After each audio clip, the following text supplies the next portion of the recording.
Retirement income strategies. Should you consider using a high dividend approach to generate your retirement income? What are the pros, what are the cons, and what do you need to be aware of when considering investments that pay high dividends or high interest?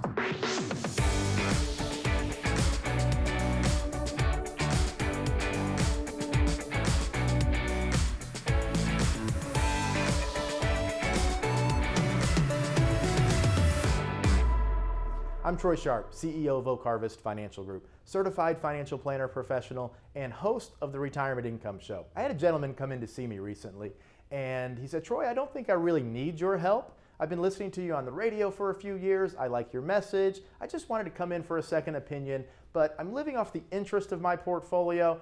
And like I said, I don't think I really need your help, but I wanted to come talk to you. So we started to go through his portfolio, and the entire portfolio was comprised of oil and gas companies, master limited partnerships, some really high paying real estate investments, and the strategy that he was employing became very, very clear.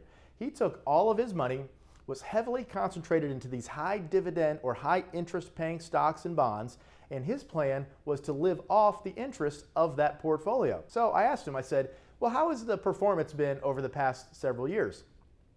And he kind of shuffled around the question. He didn't really want to answer it. I already knew the answer, and the answer is it has not performed, because in this type of economic environment, high interest yielding investments typically don't perform well from a capital gain perspective. So I want to show you what I mean more specifically. And this is a cautionary tale to those of you who are considering employing a high dividend strategy with all of your money or have used it in the past. So hopefully you can correct what you've been doing to have a more well-rounded and more diversified portfolio. So this is the S&P 500. It's a 5-year chart going from the end of 2015 here all the way through the beginning of 2020. So the S&P was around 2,000 here. Today it's up over 3,200. That's more than a 50% gain in a 5-year period. But at the same time that the stock market has been doing this, when we look at your typical high dividend stocks, this is Exxon, over the same 5-year period. The stock has went from about $90 a share to about $65 a share. If we look at ConocoPhillips, another oil and gas company, the stock has went from about $61 a share to about $61 a share. It hasn't really done anything in 5 years. And if we look at Occidental Petroleum, it's went from $80 a share down to $41 a share. So all of these stocks, you could get a 4, 5, 6, 7% dividend, but as we can see, when the stock market has went up in value, these have either stayed flat or most of them have went down. One other asset class here, we call them master limited partnerships, and they typically pay even higher dividends, 7, 8, 9%. But as we can see here, this is the ETF, which is comprised of, it's essentially a bucket of several different master limited partnership investments. It's went from $17 a share to $8 a share. We can't have investments in our retirement portfolio just solely that pay high dividends, because oftentimes the value or the capital appreciation of those investments simply doesn't keep up with the overall stock market. Plus, we don't want to be overly concentrated into any one asset class simply to live off the interest income. Now, one of the big things we need to be aware of when it comes to employing this type of strategy, even if it sounds good, even if you're like, so what, Troy? All I care is if I get my 6% dividend, that gives me all the income I need, and it's a sound strategy. No, it's not.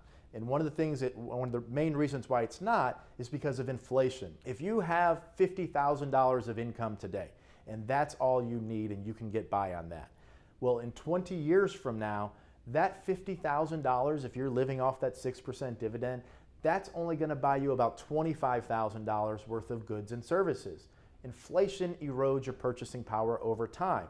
So we need two components of return. We need the income component in retirement from dividends and interest, but we also need the capital appreciation component.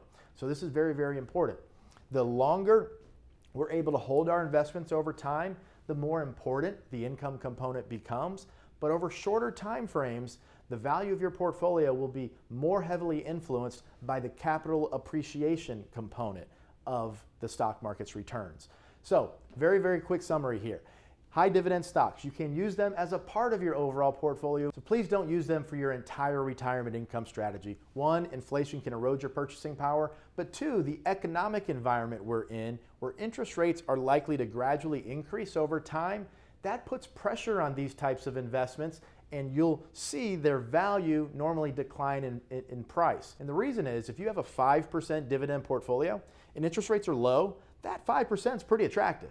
But as interest rates rise, that 5% becomes less attractive. So in order to sell it, you're going to have to reduce the price for it to be more attractive to other people.